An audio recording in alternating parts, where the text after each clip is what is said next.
Hey guys, Nick, thanks for tuning into Long Island Wargaming, and this is a 1250 point battle, getting these going again. Hopefully this will get me going for a month or so, and then I'll get into 2500 again in preparation for Crossroads. But this is me bringing out some Tomb Kings that I'm going to start painting up. This is an unpainted battle report. Ryan's not painting any of his high elves until he knows what's going on with Ninth Edition, especially if there's going to be base changes. And my Tomb Kings, I just decided with the snowstorms that we're having up here, I'd pick out something and paint something different for a little while, and that's what I've been doing. So this is 1,250 points of Tomb Kings versus high elves, and the title is When Everything Goes Wrong, which is essentially this battle report, and you'll see why. But it should be pretty quick. Let's dive on in. Ryan is running a Lore Master, so he has all 8 spells. And then we do have, for the Tomb Kings, I'm running a level 2 caster.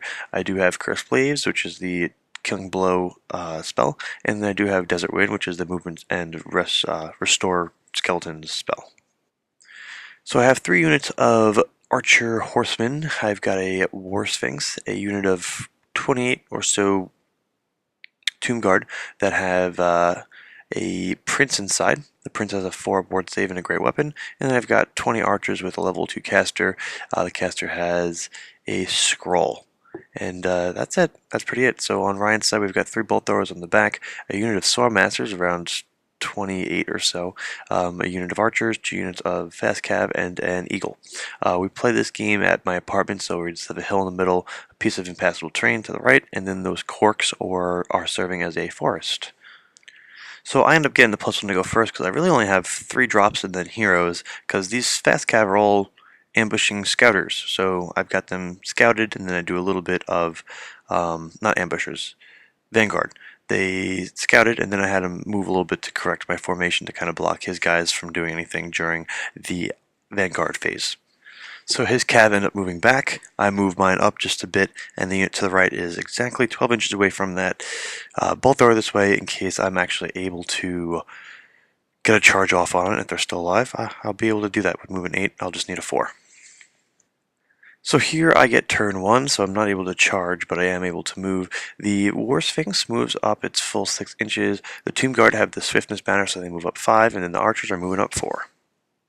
So I end up getting off Desert Wind, but to keep all of my guys away from me, Ryan goes ahead and dispels it with his Dispel Scroll.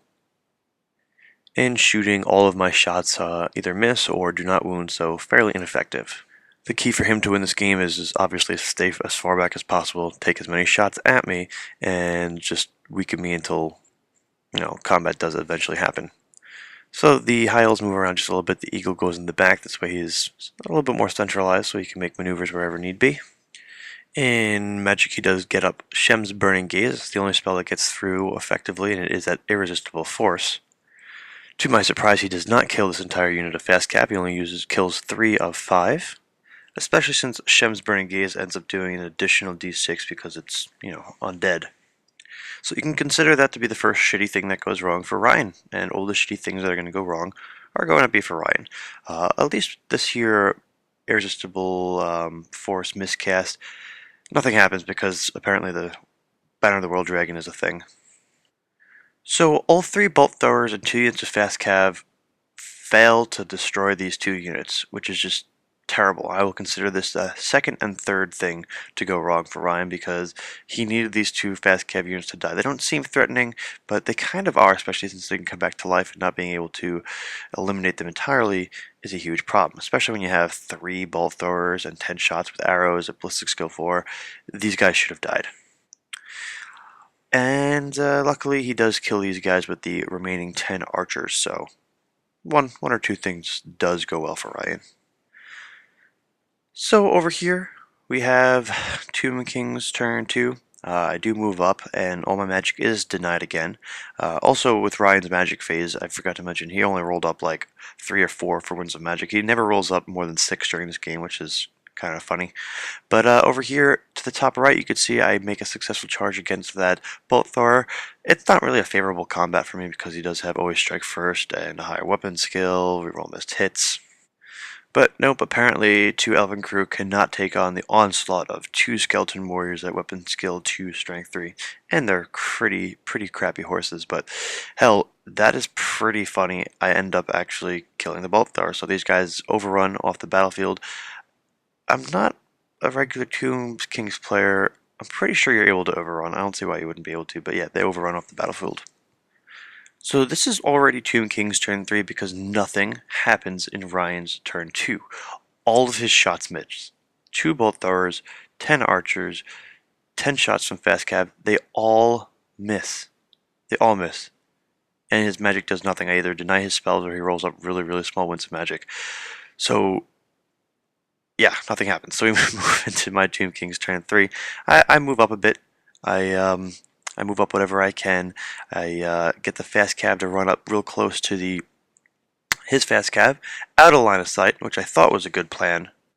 I do get off Desert Wind though, which does bring guys back to life, which does put me in line of sight. So I decide, well, I'm going to be shooting down that fast cab unit, obviously. And everyone else is able to move up another 4, 5, or 6 inches because of the Desert Wind, and I get all guys back. So I'm at full strength minus the original fast cav unit that died. So during shooting the horse archer units, the 2, they shoot up the fast cav, which are facing away from that unit because that one is the one that did the most damage, not the one that caused the panic test. I believe that's correct. And they fail their panic test, so they run through the bolt thrower and the second unit of fast cav. Luckily, they passed their leadership tests, but now he's got all these guys running away, which is, the 4th or 5th unlucky thing to happen to him. I'll say 5th because the 4th major thing was the fact that none of his shots made any impact last turn. So you can see the fast cab over there by the eagle now. And I guess the bowmen were in range at least for the second fast cab unit, so I'm able to kill 3 more guys. So we go ahead and move into the High Elf turn 3, and the 6th unlucky thing to happen is the fact that he rolls Snake Eyes for his charge, and his Swordmasters of Hoeth are not able to make a successful charge onto the War Sphinx, which would eventually guaranteed its death, which would have been wonderful, but he doesn't get it, which sucks. This is what the remaining move phase looks like. So the fast cab just jump over there, nothing too crazy going on. The eagle does not yet set up for a redirect because at this point he doesn't really care. Ryan, he thinks he's out of luck. And the fast cab unit do not rally, they're still running away. So during magic phase, Ryan rolls up like 8 dice for winds of magic. He's doing alright, but when he goes to roll up his first spell, he needs like a 5 or 6 to cast, and he just rolls shit, like 1, 1, and 2.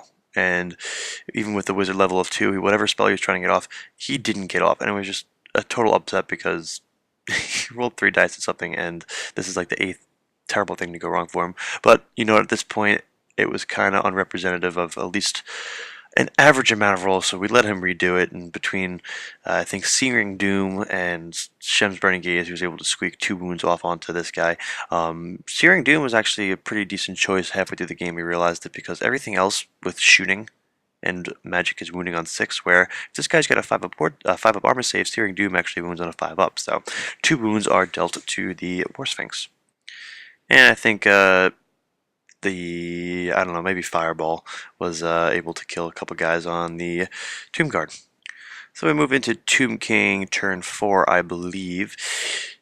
I do not charge with the War Sphinx. I decided, hell, I've got Fiery Breath. I didn't mention it earlier, but I do have the Fiery Breath upgrade. Why run into combat?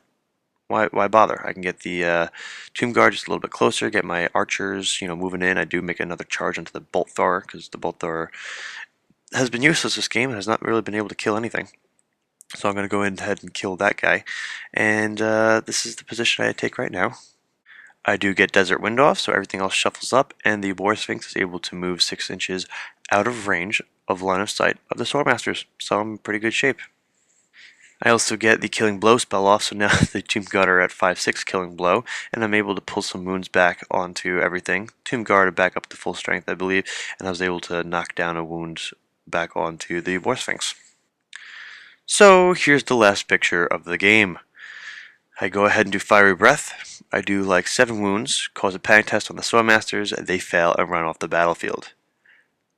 That's 9 or 10 unlucky things, improbable things that do happen, which in a game of dice is likely to happen once in a while, but this was just a terrible, terrible showing for Ryan today, and he made every decision correct that he had to. He didn't do anything wrong, it's just the dice screwed him.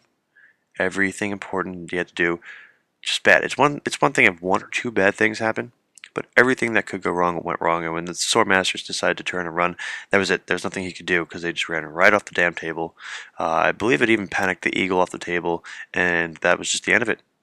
So, all in all, no combat really that's worth talking about, and it's just it happens sometimes. Dice screw you.